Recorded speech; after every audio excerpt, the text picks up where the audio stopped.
आज मैं आपको सुना रहा हूँ, गुरु ज्ञान नहीं चेतना देता है।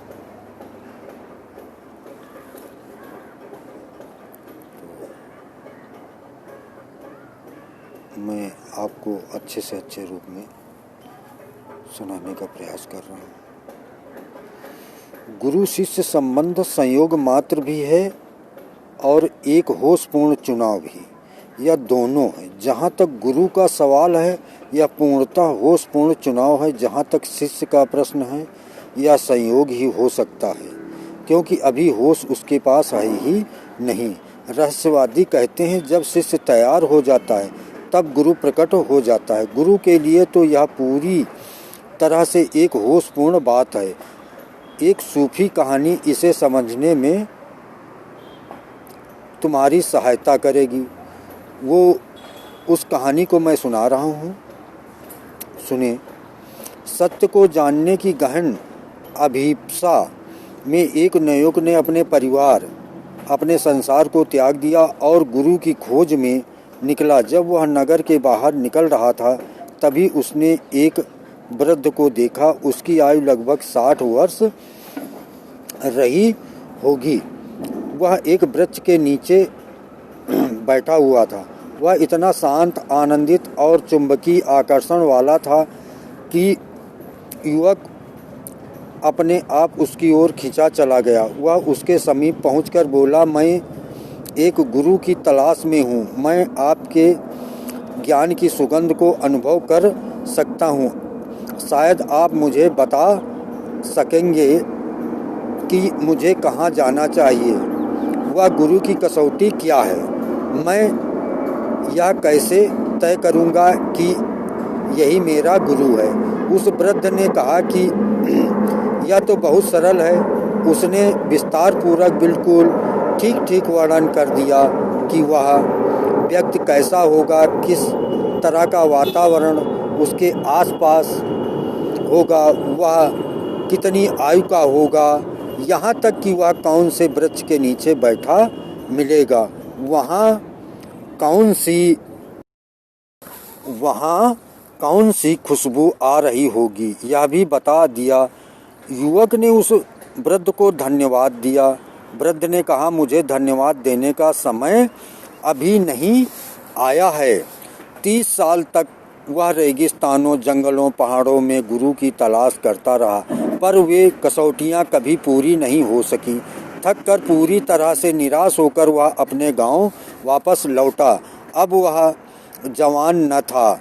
जब वह घर छोड़कर गया था, उसकी आयु 30 वर्ष के लगभग थी। अब वह करीब 60 वर्ष का हो गया था। पर जैसे ही वह अपने गृह नगर में प्रवेश करने को था, उसने उसी वृद्ध को वृक्ष के नीचे बैठा हुआ देखा। वह अपनी आंखों पर विश्वास ही न कर सका। उसने कहा, हे भगवान, इसी आदमी का तो उसने वर्णन किया था। उसने यह तक कहा था कि वह 90 साल का होगा।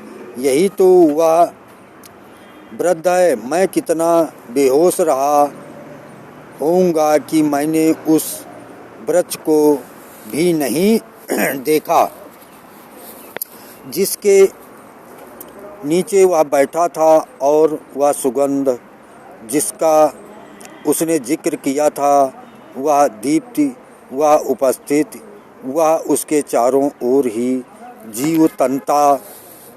वह वृद्ध के पैरों पर गिर पड़ा और उसने कहा, यह कैसा मजाक है?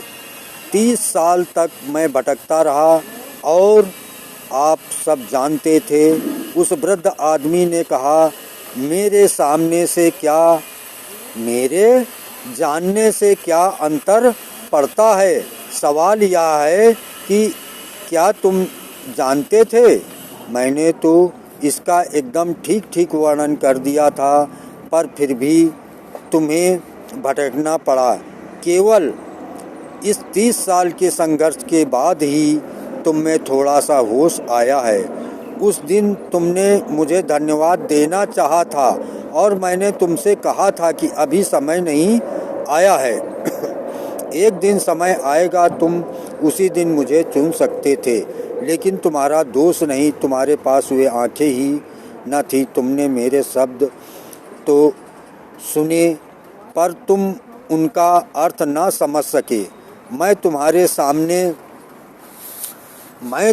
सामने अपना ही वर्णन कर रहा था, पर तुम मेरी खोज कहीं और करने की सोच रहे थे। शिष्य गुरु को केवल सहयोग से ही पाता है।